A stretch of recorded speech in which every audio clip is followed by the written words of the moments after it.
Assalamualaikum warahmatullahi wabarakatuh. Nama saya Marsha dari kelas 12 IPS. Pada video ini saya akan membahas materi bab pertama sosiologi, yaitu perubahan sosial. Nah, kita bisa lihat di sini, kalau sudah menyangkut perubahan, berarti keadaan tidak lagi sama dari sebelumnya.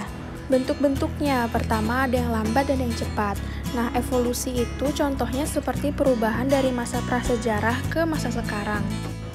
Kalau revolusi, contohnya itu seperti revolusi proklamasi dan revolusi industri. Lalu ada juga perubahan yang berpengaruh kecil dan berpengaruh besar. Perubahan yang direncanakan itu contohnya seperti peralihan dari telepon kabel ke telepon genggam.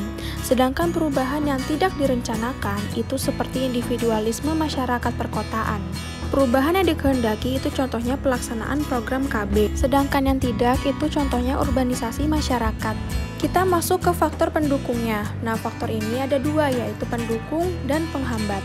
Kita bisa lihat, penduduk yang heterogen artinya masyarakat yang memiliki banyak kebudayaan dan beraneka ragam. Yang penghambat kita bisa lihat artinya berarti yang memperlambat perubahan sosial tersebut. Proses terjadinya bagaimana? Pertama, dimulai dari difusi atau penyebaran unsur kebudayaan.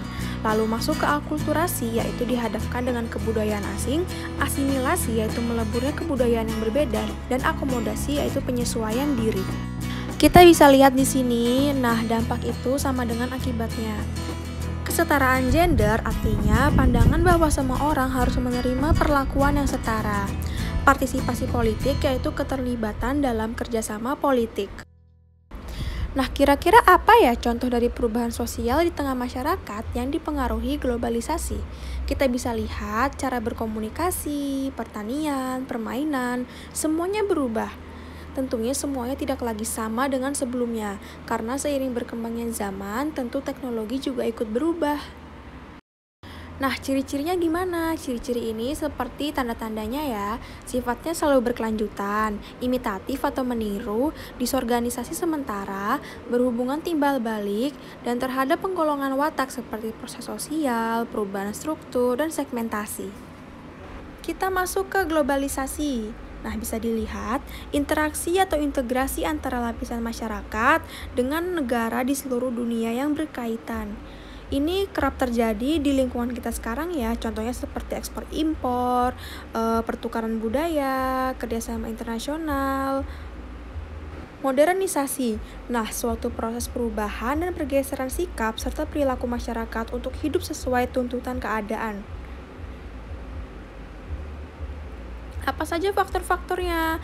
Adanya perkembangan di bidang ilmu pengetahuan dan teknologi, perkembangan di bidang politik dan ideologi, kemajuan di bidang perekonomian, dan tercapainya stabilitas nasional agar hidup tentram, aman, dan damai. Nah, dampaknya kira-kira apa ya? Nah, dampaknya ada positif dan negatif. Positifnya yaitu tercapainya masyarakat yang dinamis agar keadaan lebih maju, berkembangnya ilmu pengetahuan dan teknologi, dan memiliki pikiran yang terbuka. Ini typo ya, berkembangnya. Dampak negatif yaitu munculnya berbagai masalah sosial. Westernisasi yaitu proses pembaratan atau peniruan budaya barat atau gaya hidup.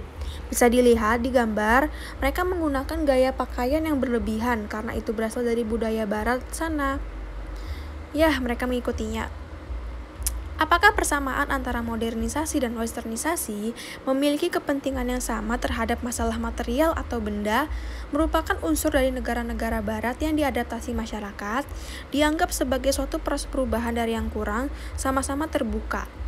Apakah perbedaannya? Modernisasi membuat negara tidak bisa hidup tanpa negara lain karena saling ketergantungan, tidak mempersoalkan nilai keagamaan, proses berkembangnya lebih umum. Modernisasi bersifat mutlak bagi setiap negara. Sedangkan westernisasi yaitu lebih terfokus pada imitasi atau meniru dan identifikasi kebudayaan barat dan tidak mempersoalkan kebudayaan barat dengan kebudayaan negara itu sendiri. Sekularisme kita bisa lihat di gambar state yaitu artinya pemerintahan atau negara, religion artinya agama. Pergerakan menuju pemisahan antara agama dan pemerintahan. Contohnya, pelarangan penggunaan jilbab saat bekerja, pergaulan bebas yang dianggap lazim, dan digunakannya sistem ekonomi kapitalis. Hedonisme, suatu ajaran atau pandangan hidup bahwa kesenangan atau kenikmatan merupakan tujuan hidup dan tindakan manusia. Nah, hedonisme ini lebih bersifat berlebihan ya, karena tujuan mereka hanya untuk mendapatkan kesenangan semata. Hubungan atau kaitan antara perubahan sosial dan perubahan kebudayaan. Nah, keduanya itu saling berkaitan dengan penerimaan aspek-aspek baru dan cara masyarakat untuk memenuhi kebutuhan dan keinginannya.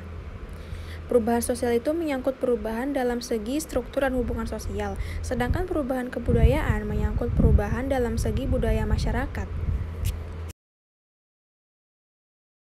Yang terakhir, faktor apa saja yang menyebabkan perubahan sosial dan kebudayaan? Yang pertama, bertambahnya atau berkurangnya penduduk. Yang kedua, adanya penemuan baru atau inovasi. Yang ketiga, pertentangan masyarakat seperti konflik. Dan yang keempat, yaitu terjadinya pemberontakan atau revolusi. Contohnya seperti peperangan dan mendapatkan pengaruh dari kebudayaan lain.